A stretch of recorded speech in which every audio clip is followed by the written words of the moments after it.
మనం పలికేస్తున్నాం. నమస్కారం అండి.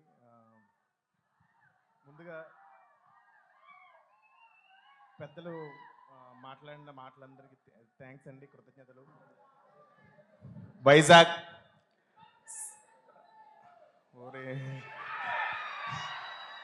మామూలుగానే నాకు కొంచెం స్టేజ్ ఫీరు, ప్లీజ్.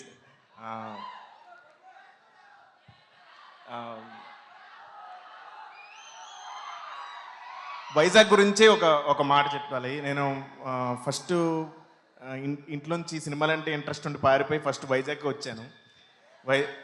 ఎక్కడికి వెళ్ళాలో తెలియక వైజాగ్ వచ్చాను. ఇక్కడే డిసైడ్ అయ్యాను ఏదోలాగా సినిమాల్లోకి వెళ్ళి ఏదో ఒకటి చేయాలని. సో ఆ డెసిషన్ నేను ఇక్కడే తీసుకున్నాను. సో వైజాగ్ మీద చాలా నాకు మమకారం ఎక్కువ.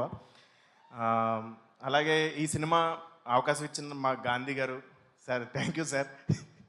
టార్చర్ పెట్టినందుకు sorry. Ritika, thank you, thanks for being wonderful co actor. You become bestie of me. Thank you so much. అలాగే ఇంకా మెగా ప్రిన్స్ వరుణ్ తేజ్ గారు సార్, ఇంతకుముందు మీరు చాలా అంటే అటెంప్ట్స్ చేశారు. దో ఇట్స్ ఫెయిల్ అవ్వచ్చు కానీ మీరు ఎప్పుడు ఫెయిల్ అవ్వలేదు సార్. Keep attempting. మీరు ఖచ్చితంగా అటెంప్ట్స్ చేయండి, కొత్తగా ట్రై చేయండి. ఇదే నేను యాజ్ ఏ మెగా ఫ్యాన్గా కోరుకుంటున్నాను. Thank you. అలాగే కో యాక్టర్ సపోర్ట్ లేకపోతే ఎవరు ఏం చేయలేరు. సో చాలా సపోర్ట్ చేశారండి, థ్యాంక్ యూ. సో అందుకనే మన ఇద్దరు ఆఫ్ స్క్రీన్ ఫ్రెండ్స్ వల్లే బాగా వర్కౌట్ అయ్యింది.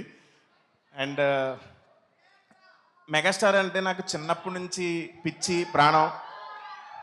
ఆయన నా గురించి మాట్లాడారు, ఆయన నాతో లైవ్లో మాట్లాడేశారు. అలాగే నేను కూడా మెగాస్టార్తో లైవ్లో మాట్లాడుతున్నాను. Sir, I love you so much. నేను మీతో పనిచేసినప్పుడు మీరు నాకు చాలా ఇన్స్పైరింగ్ వర్డ్స్ చెప్పారు. అవి ఎప్పుడు ఇక్కడ ఉంటాయి. సో నేను ఖచ్చితంగా వాటిని పాటిస్తాను. ఐ విల్ కీప్ ద ఆడియన్స్తో నిజంగా చెప్తున్నాను. మేకప్ వేసుకునేటప్పుడు నేను తెలుగు వాళ్ళు ప్రేక్షకులు అందరికీ నేను గ్రేట్ఫుల్ ఉంటా, దండం పెట్టుకుంటా అందరికీ, మీరు అందరూ బాగుండాలని. సో ఆ వైర్లెస్ కనెక్షనే మీకు నేనంటే ఇష్టం, మీరంటే నాకు ఇష్టం. థ్యాంక్ యూ సో మచ్ అండి. థ్యాంక్ యూ సత్య గారు. ఒక్క నిమిషం, ఒక్కసారి ఇప్పటి వరకు థియేటర్కి వచ్చి సినిమా చూడాలి వాళ్ళని మీరు సినిమాలో చెప్పినట్టుగా కమాన్ ఆడియన్స్ ఆవాహయామి అని మీ స్టైల్లో చెప్పండి ఒకసారి. తెలుగు ప్రేక్షకులందరూ ఆవాహయామి టు థియేటర్స్. Thank you. అలానే వరుణ్ తేజ్ గారితో మీరు సిట్టింగ్ వేసేటప్పుడు బలమైన కారణం ఉంటే కానీ అవ్వదు అన్నారు. సో మీకు రియల్ లైఫ్లో ఎలాంటి బలమైన కారణం కావాలి సిట్టింగ్ వేయాలి అంటే? సినిమా హిట్ అవ్వాలి. వా nice answer. Thank you so much. మిమ్మల్ని వేదిక మీద ఉండవలసిందిగా రిక్వెస్ట్ చేస్తున్నాం. ఎస్, సో మా మెగా ప్రిన్స్, మా కొరియన్ కనకరాజు మాట్లాడే ముందు, సో ఆయన సక్సెస్ఫుల్ జర్నీ